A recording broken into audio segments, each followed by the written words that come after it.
చదువుకున్న వాళ్లకు ఉద్యోగాలు ఎందుకు రావడం లేదు?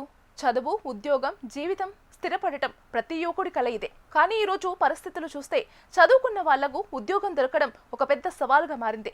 డిగ్రీలు, పీజీలు పూర్తి చేసిన ఉద్యోగం మాత్రం దూరంగా కనిపిస్తోంది. ఎందుకు ఇలా జరుగుతోంది? ఎక్కడ సమస్య ఉంది? మొదటిగా మాట్లాడుకోవాల్సింది విద్యా వ్యవస్థ గురించి. మనం చదువుతున్న చదువు మార్కులు తెచ్చేలా ఉంది, కానీ ఉద్యోగానికి అవసరమైన నైపుణ్యాలు నేర్పించడంలో వెనకబడి ఉంది. కాలేజీల్లో సిద్ధాంతం ఎక్కువ, ప్రాక్టికల్ స్కిల్స్ తక్కువ. ఫలితంగా విద్యార్థులు పుస్తకాల్లో బాగా ఉండి వాస్తవ ప్రపంచంలో మాత్రం ఇబ్బంది పడుతున్నారు.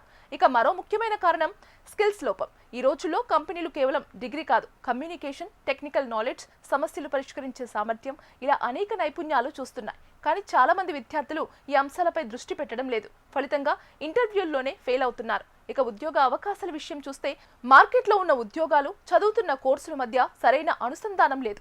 ఒకవైపు కొన్ని రంగాల్లో ఉద్యోగాలు ఖాళీగా ఉంటే, మరోవైపు అదే రంగానికి సరిపోయే నైపుణ్యాలు ఉన్నవారు తక్కువ. ఈ గ్యాప్ వల్లే నిరుద్యోగం పెరుగుతుంది. ఇంకా ఒక కారణం అనుభవం. చాలా కంపెనీలు ఫ్రెషర్స్ కంటే అనుభవం ఉన్నవారిని కోరుకుంటున్నాయి. కానీ ఫ్రెషర్స్ కు అనుభవం ఎక్కడి నుంచి వస్తుంది? ఇదే ఒక పెద్ద సమస్యగా మారింది. మొదటి అవకాశం దొరక్కపోతే తర్వాత అవకాశాలు కూడా దూరం అవుతున్నాయి. ఇక ప్రభుత్వ ఉద్యోగాలపై ఆధారపడటం కూడా ఒక అంశం. చాలా మంది యువకులు కేవలం ప్రభుత్వ ఉద్యోగాలకే ప్రిపేర్ అవుతున్నారు. సంవత్సరాల తరబడి పరీక్షల కోసం వేచి చూస్తున్నారు. కానీ పోస్టులు పరిమితంగా ఉండటంతో పోటీ విపరీతంగా పెరిగింది. ప్రైవేట్ రంగంలో అవకాశాలు ఉన్నప్పటికీ అక్కడి పని పరిస్థితులు, జీతాలు కొంతమందికి సంతృప్తికరంగా లేకపోవడం కూడా ఒక కారణం. దీంతో యువతలో అసంతృప్తి పెరుగుతుంది. ఇక టెక్నాలజీ ప్రభావం కూడా గమనించాలి. ఆటోమేషన్, ఆర్టిఫిషియల్ ఇంటెలిజెన్స్ వల్ల కొన్ని సంప్రదాయ ఉద్యోగాలు తగ్గుతున్నాయి.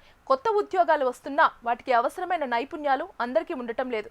ఇప్పుడు పరిష్కారాల గురించి మాట్లాడితే మొదటగా విద్యా వ్యవస్థలో మార్పులు రావాలి.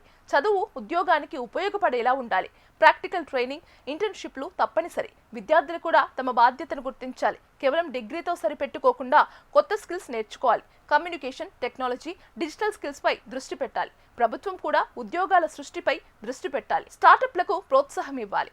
చిన్న పరిశ్రమలు పెరగడానికి సహకరించాలి. అప్పుడు మాత్రమే పెద్ద స్థాయిలో ఉద్యోగాలు ఏర్పడతాయి. మొత్తం చూస్తే నిరుద్యోగం సమస్య ఒక్క కారణంతో రాలేదు. ఇది అనేక అంశాల కలయిక. విద్య, స్కిల్స్, మార్కెట్ అవసరాలు ఇవన్నీ కలిపి ప్రభావం చూపుతున్నాయి. కాబట్టి పరిష్కారం కూడా అన్ని వైపుల నుంచి రావాలి. విద్యార్థులు మారాలి, విద్యా వ్యవస్థ మారాలి, ప్రభుత్వ విధానాలు మారాలి. అప్పుడే చదువుకున్న యువతకు సరైన అవకాశాలు దొరుకుతాయి. లేకపోతే డిగ్రీలు పెరుగుతాయి, కానీ ఉద్యోగాలు మాత్రం దూరంగానే ఉంటాయి. ఇది కేవలం ఒక సమస్య కాదు, దేశ భవిష్యత్తులో సంబంధం ఉన్న కీలక అంశం. కాబట్టి దీనిపై ఇప్పుడే చర్యలు తీసుకోవడం అత్యవసరం.